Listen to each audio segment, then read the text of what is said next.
തനതായതും പരമ്പരാഗതവുമായ യഥാർത്ഥ മാപ്പിളപ്പാട്ടുകൾ പുതുതലമുറക്ക് പരിചിതമാക്കുക എന്ന ഉദ്ദേശത്തോടെയാണ് മഹാകവി മോയിൻകുട്ടി വൈദ്യർ കേരള മാപ്പിളകലാ അക്കാദമി ജിദ്ദയിൽ കുട്ടികൾക്കായി മാപ്പിളപ്പാട്ട് ആലാപന മത്സരം സംഘടിപ്പിച്ചത്.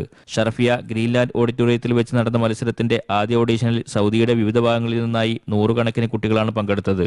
തനതായ മാപ്പിളപ്പാട്ടിന്റെ സംഗീതത്തിലും നിയമത്തിലും ആലാപനത്തിലും പരിചയസമ്പന്നരായ അബ്ദുൽ ജബ്ബാർ ഒളവട്ടൂർ, മുഷ്താഖ് മധുവായ്, ഷഹീർ പട്ടാമ്പി എന്നിവരായിരുന്നു വിധികർത്താക്കൾ.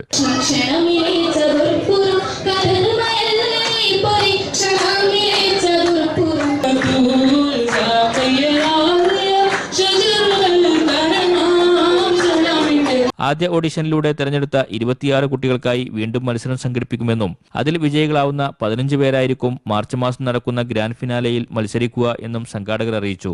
തനതായ മാപ്പിളപ്പാട്ടുകൾ കുട്ടികൾക്ക് പഠിപ്പിച്ചു കൊടുക്കാൻ മോയിൻകുട്ടി വൈദ്യർ കേരള മാപ്പിളകലാ അക്കാദമിയുമായി സഹകരിച്ച് ജിദ്ദയിൽ ക്ലാസുകൾ സംഘടിപ്പിക്കുമെന്നും ഭാരവാഹികൾ അറിയിച്ചു.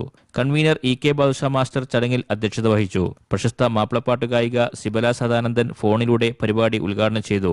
അബ്ദുറഹ്മാൻ വണ്ടൂർ, ജാഫർ അലി പാലക്കോട്ട്, സാദിഖ് അലി തുവൂർ, ഉണ്ണീൻ പുലാക്കൽ, അബ്ദുറഹ്മാൻ കാവുങ്ങൽ, അൻവർ സജ തുടങ്ങിയവർ സംസാരിച്ചു. അബ്ദുൽ അസീസ് വിളയൂർ സ്വാഗതവും VM ബഷീർ നന്ദിയും പറഞ്ഞു. സ്നേഹ അസീസ് അവതാരകയായിരുന്നു. Media 1 Jeddah.